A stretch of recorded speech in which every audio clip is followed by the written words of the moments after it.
No one wanted to stand near the black woman in the simple black dress. Conversations died when she walked past. Champagne trays bypassed her like she was invisible. She stood alone by the window, holding a glass of water, watching the room with the calm detachment of a scientist observing an experiment. Then the door opened. The billionaire everyone had been waiting for stepped inside. His eyes swept the glittering crowd, then locked onto her. He smiled like she was the only person he came to see, and he called her name.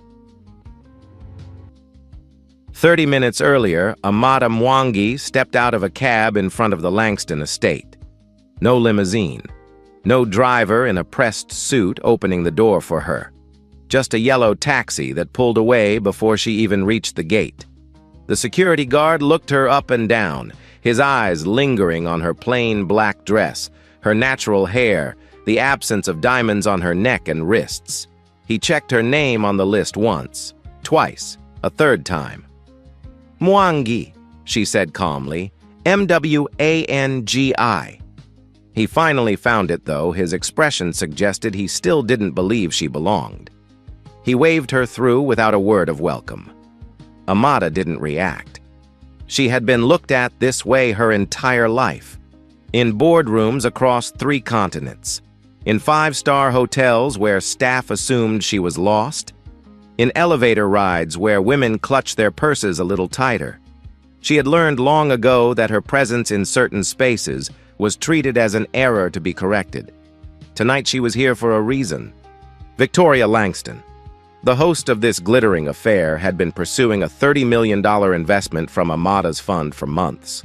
The pitch was impressive on paper, a green real estate development that promised sustainability and profit in equal measure.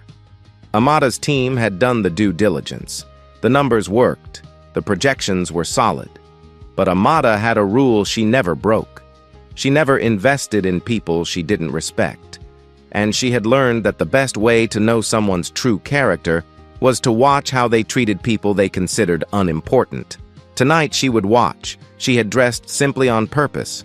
No designer labels, no statement jewelry, nothing that would announce her net worth before she opened her mouth. She wanted to see what Victoria Langston was like when she thought no one who mattered was looking. The ballroom was everything Amada expected. Crystal chandeliers casting warm light over silk gowns and tailored tuxedos. Waiters gliding through the crowd with silver trays of champagne. The soft hum of conversation punctuated by practiced laughter. Old money and new money mingling in a careful dance of status and aspiration. Amada took a glass of water from a passing tray and positioned herself near the window. She had no intention of drinking champagne tonight. She needed her mind sharp. Within minutes, she noticed the pattern. A group of women stood nearby, their conversation animated and bright. Amada took a step toward them. Without making eye contact, they shifted away, reforming their circle with their backs to her. A waiter passed with a tray of hors d'oeuvres, serving the couple beside her, before moving on as though she were part of the wallpaper. She was being read, assessed, dismissed. Amada almost smiled. The experiment had begun. She caught the eye of a young black man in a server's uniform. He was the only other person of color she had seen in the room besides herself. For a brief moment, their gazes met. He gave her a small nod, barely perceptible, an acknowledgement that needed no words. She nodded back. He understood. She understood. They both knew exactly what kind of room this was. His name tag read James. The whispers started 20 minutes into the party. Amada didn't need to hear the words to know what was being said. She saw it in the sidelong glances, the raised eyebrows, the way people leaned in close to exchange observations about the woman who clearly didn't belong. She stood alone by the window, watching the room reflect its own cruelty back at itself. Then Victoria Langston appeared. The host of the evening was a tall woman in her mid-40s, with the kind of beauty that came from expensive maintenance. Her blonde hair was swept into an elegant updo. Her dress was Valentino. Her smile was the product of years of practice in front of mirrors and cameras. Victoria's eyes found Amada, and something flickered across her face. Displeasure carefully controlled, a wrinkle in her perfect evening. She didn't approach Amada directly. That would be too obvious. Instead, she positioned herself nearby with a cluster of her closest friends, her voice pitched just loud enough to carry. "I really must speak to security," Victoria said, adjusting her diamond bracelet. "I don't know how they let just anyone walk in. You'd think this was a charity gala." Laughter rippled through the group. A woman beside Victoria, someone Amada would later learn, was named Diana Ross. Pemberton added her own contribution. Diana was the kind of woman who had never been told no in her life, and it showed in the casual cruelty of her smile. "Perhaps she wandered in from the service entrance," Diana said. "Someone should point her back to the kitchen." More laughter, louder this time. Amada heard every word. She was meant to hear every word. She turned her head slightly, just enough to meet Victoria's gaze. Victoria looked away first. Interesting, Amada thought. She noted the reaction and filed it away. The minutes crawled by. Amada remained exactly where she was. She didn't leave. She didn't hide. She didn't shrink into the corners of the room. She simply stood calm and still like a stone in a river that refused to be moved by the current. A man approached her. He was tall, well-dressed, with the anxious energy of someone caught between duty and conscience. Amada recognized him from the research her team had compiled. Marcus Bradley, Victoria's husband, a man who lived in the shadow of his wife's ambition. He opened his mouth as if to speak, then caught Victoria watching from across the room. Her eyes were sharp warning. Marcus closed his mouth, gave Amada an apologetic grimace that he probably thought passed for courage, and retreated. Amada watched him go. He knew what was happening. He knew it was wrong. And he chose to do nothing. That told her everything she needed to know about him. Her phone buzzed softly in her clutch. She glanced at the screen. A message from Richard Ashford. "I'll be there in 30 minutes. Stay. I want to introduce you to some people." Amada felt something shift inside her. Not quite amusement, not quite anticipation. Something in between. Richard Ashford, the man who had believed in her when no one else would. 15 years ago, she had been a nobody. A Kenyan graduate student with a wild idea about venture capital in African markets and nothing but passion to back it up. She had presented her concept at a small conference in Nairobi, and the room had laughed at her. Actually laughed. Richard had been the only one who stayed after. He had asked questions, real questions. Questions that showed he understood what she was trying to build. A week later, he had written her a check for $500,000. That money had become the seed for everything. Today, her fund managed over $2 billion in assets, and Richard still called it the smartest investment he had ever made. She could leave now. She had seen enough. Victoria Langston had revealed herself. The deal was dead. There was no reason to stay and endure another hour of pointed cruelty. But Richard was coming, and Amada found herself curious. She wanted to see how this story would end. She wanted to watch what happened when the room discovered that the woman they had dismissed was someone who mattered after all. Not because she needed their approval. She had stopped needing that a long time ago, but because there was a certain poetry in letting people expose themselves before the truth arrived. She typed a reply to Richard. "I'll be here." Then she slipped her phone back into her clutch, took a sip of her water, and waited. The room continued to swirl around her, bright and glittering and deliberately blind. No one spoke to her. No one served her. No one acknowledged that she existed. Amada didn't mind. She had learned long ago that real power didn't need to announce itself. Real power could stand alone in a room full of people who thought they were better and feel nothing but calm. The best way to see who someone truly was, she believed, was to become invisible, to let them forget they were being watched. Victoria Langston had forgotten, and Amada had seen everything. The isolation became organized. Amada noticed it within minutes of sending her reply to Richard. Something had shifted in the room. The casual avoidance had transformed into something deliberate, coordinated. Victoria had made her rounds whispering to key guests, and now Amada found herself surrounded by a force field of empty space. Waiters who had merely ignored her before now actively changed direction when they saw her. Guests who happened to drift too close were intercepted by Victoria or Diana, gently steered away with a touch on the elbow and a murmured word. The message had been delivered. The woman by the window was to be treated as though she did not exist. Amada observed it all with quiet fascination. She had seen this before in different forms.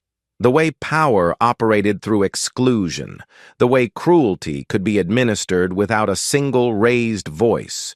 Victoria Langston was running her party like a military operation, and Amada was the enemy to be neutralized. She almost admired the efficiency of it. Diana Ross Pemberton approached her directly.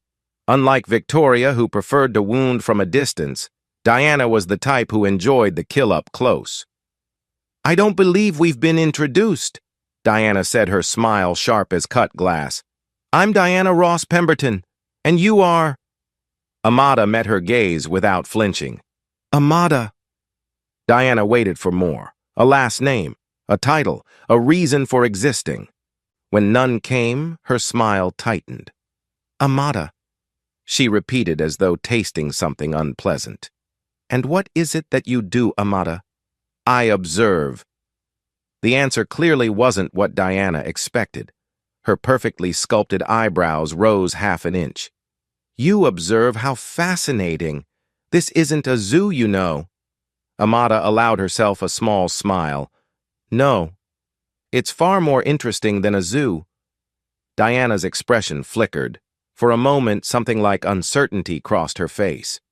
She wasn't used to people who didn't cower, who didn't rush to explain themselves, who didn't seem to care what she thought of them. Amada's calm was unsettling in a way Diana couldn't quite name. "Well," Diana said, recovering her composure, "I suppose everyone needs a hobby." She turned and walked away, her heels clicking sharply against the marble floor. Amada watched her go, noting how Diana immediately rejoined Victoria's circle and began whispering urgently. They both glanced in Amada's direction. Let them whisper, Amada thought. Let them wonder. The minutes passed slowly. Amada remained at her post by the window, her water glass nearly empty now, her face revealing nothing. She watched the party continue around her, a glittering performance of wealth and status from which she had been deliberately excluded. She thought about leaving. The smart thing would be to slip out quietly, call her team in the morning, and inform them that Mwangi Capital would not be investing in Victoria Langston's project. The decision had already been made. There was nothing left to learn here. But she stayed. Partly because Richard was coming, partly because something stubborn in her refused to be driven out, and partly because she wanted to see it through.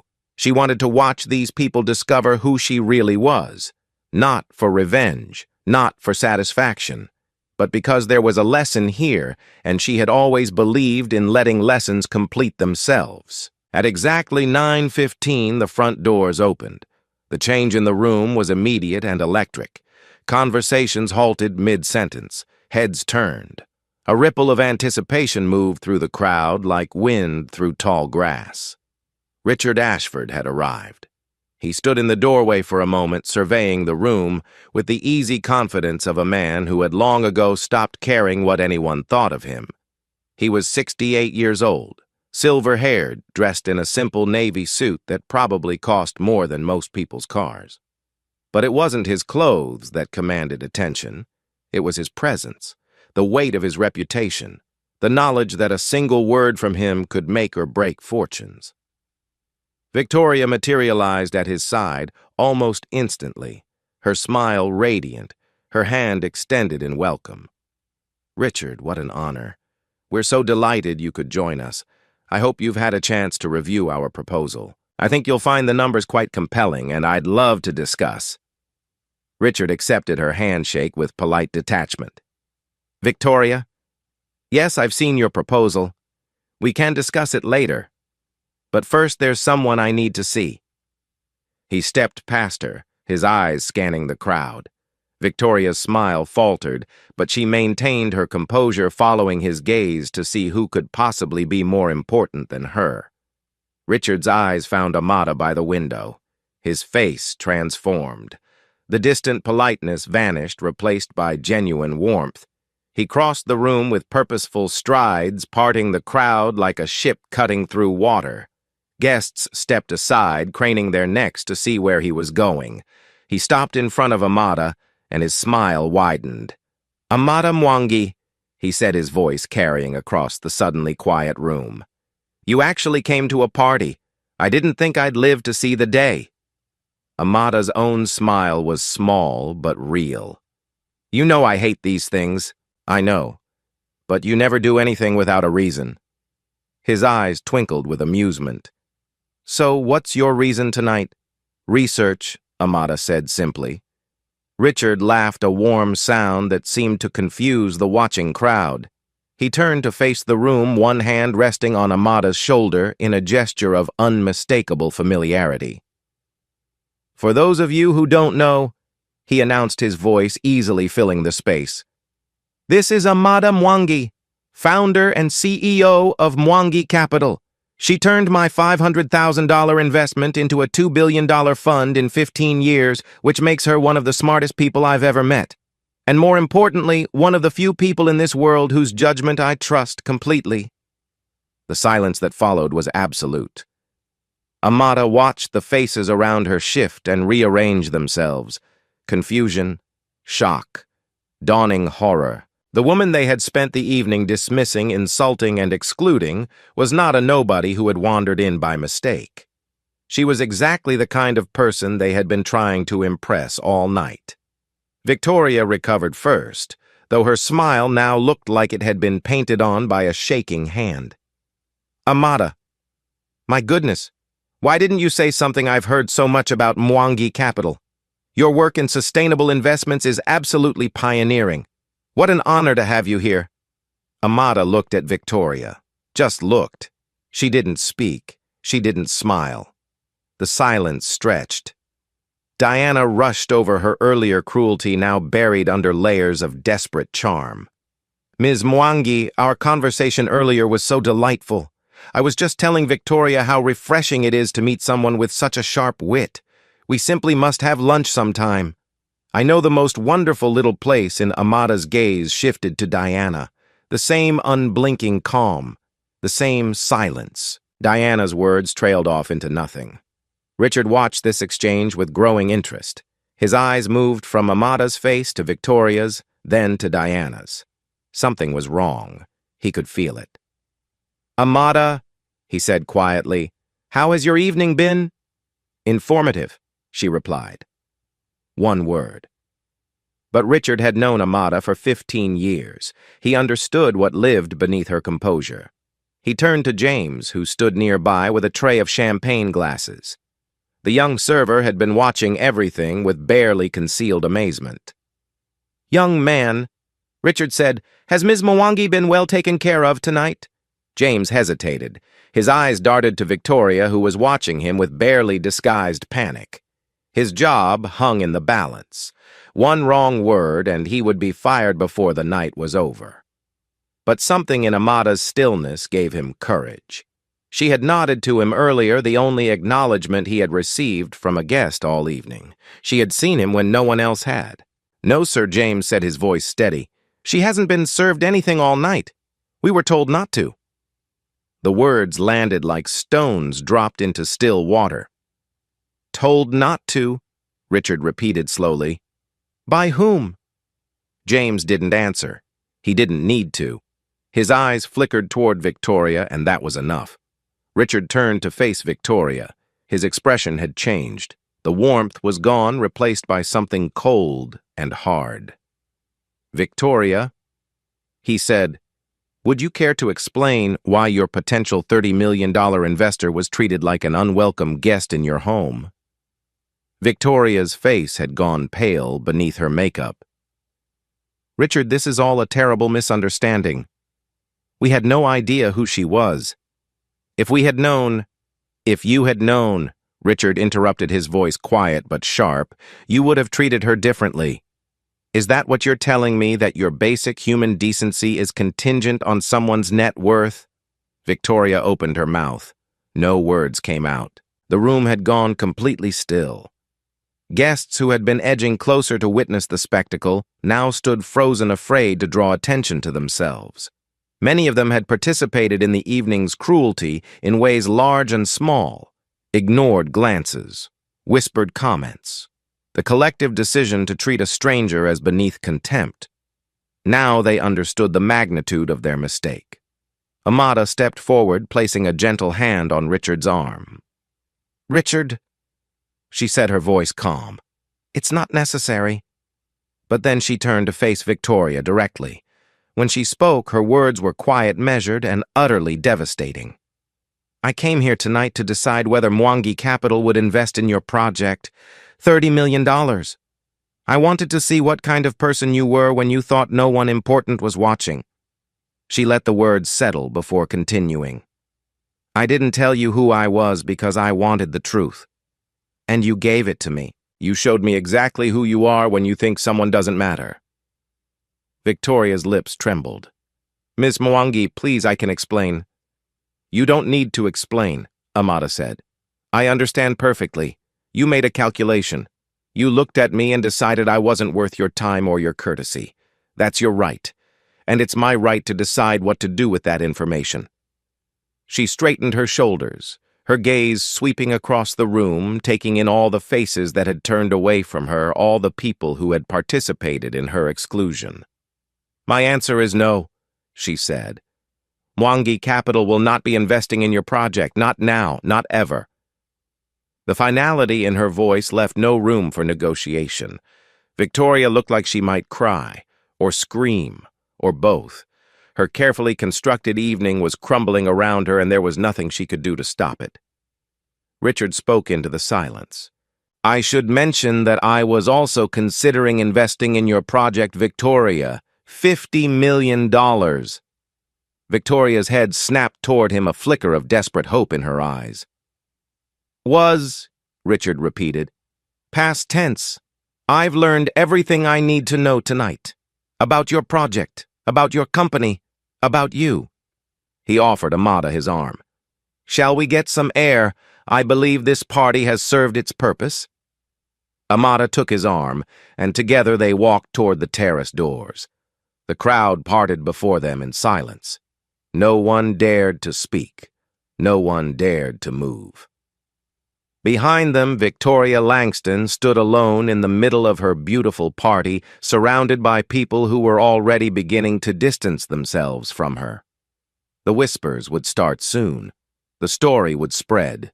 By morning, everyone who mattered would know what had happened at the Langston estate. But Amada didn't look back to see it. She had already moved on. The terrace was quiet, the noise of the party muffled behind glass doors.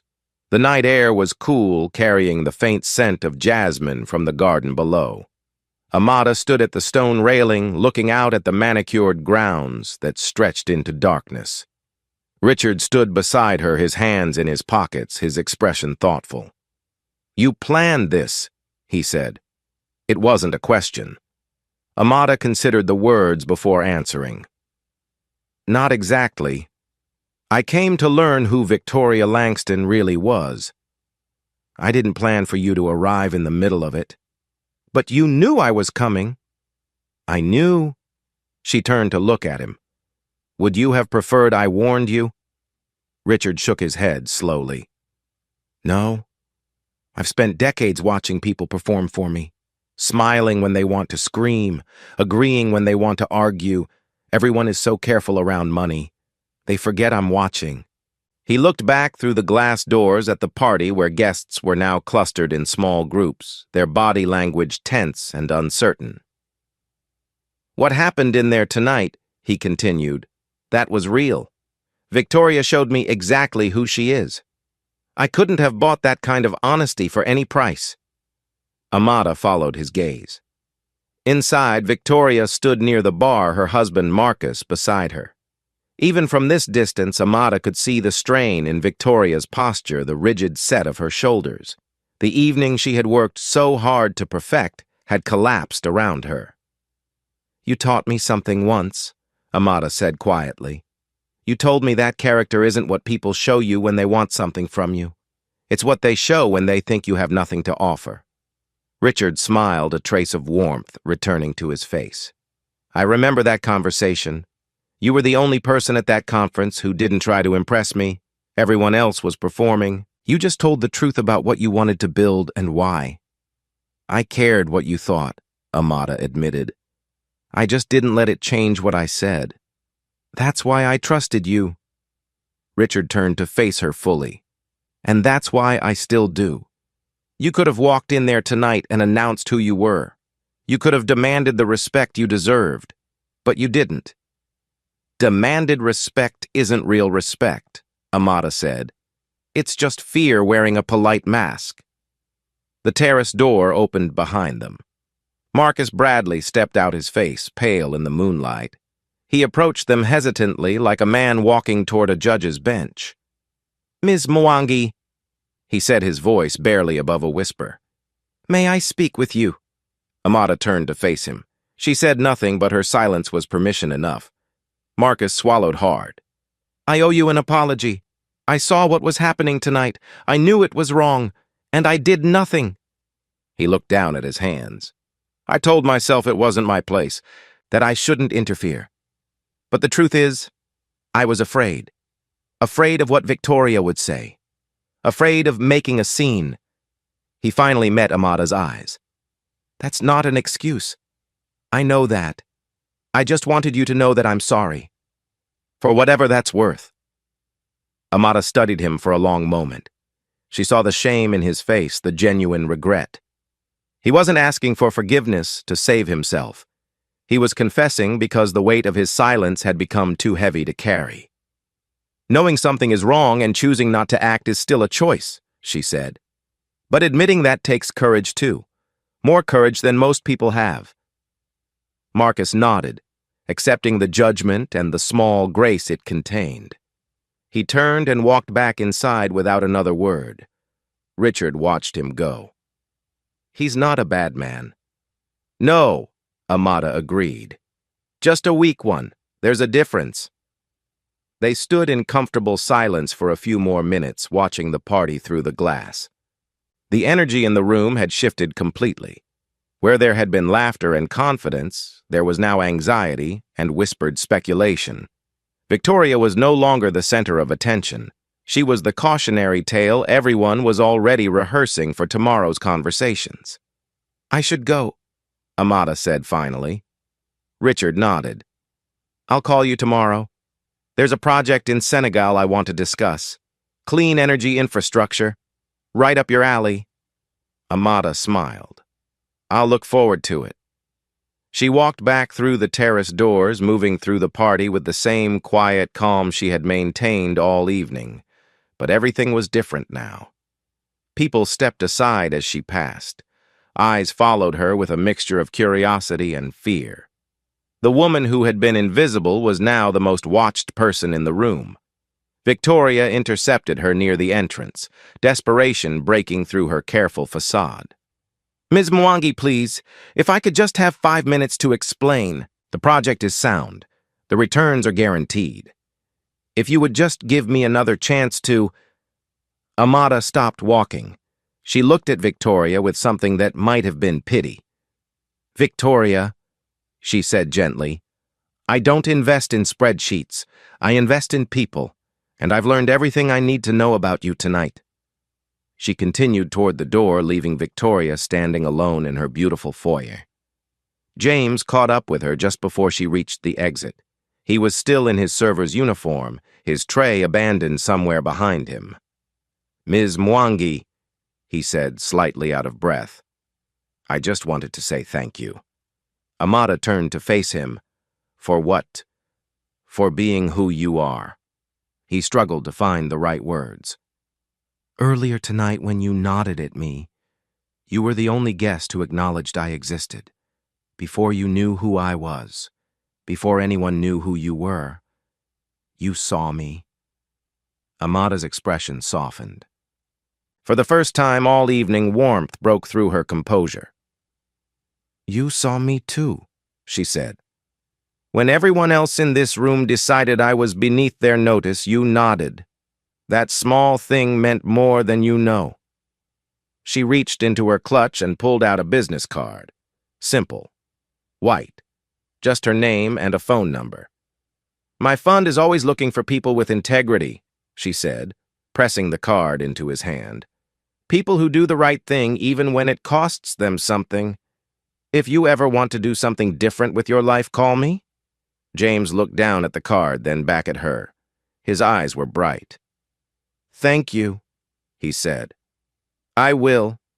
Amada smiled and walked out the door. The night air embraced her as she descended the front steps. She didn't look back at the glittering windows or the beautiful people inside. She had no interest in watching them scramble to rewrite the story of the evening. A cab pulled up to the curb. She had called it while walking through the foyer. No limousine, no driver, just a yellow taxi the same way she had arrived. She climbed inside and gave the driver her address. As the cab pulled away from the Langston estate, Amada allowed herself a moment of reflection. She thought about the room full of people who had judged her worthless based on her appearance. She thought about Victoria, who measured human value in designer labels and social connections. She thought about Marcus, trapped by his own cowardice. She thought about James, who had shown more character in a single nod than all the other guests combined. People often asked her why she didn't flaunt her success. Why she drove a modest car, wore simple clothes, avoided the displays of wealth that her position could easily afford. The answer was always the same.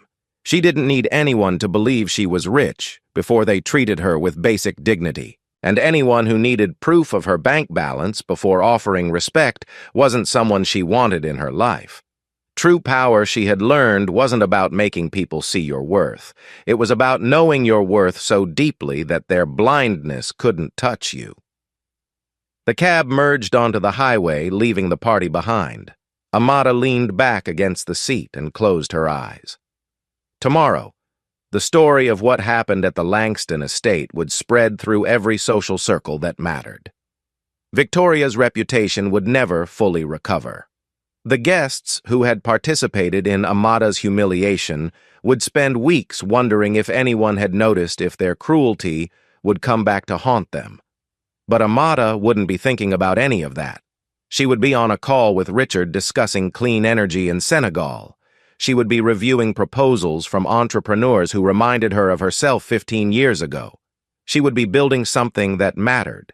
The party was already forgotten. She had work to do. So that's Amada's story. A woman who walked into a room full of people who decided she was nobody and walked out having shown them exactly who they really were.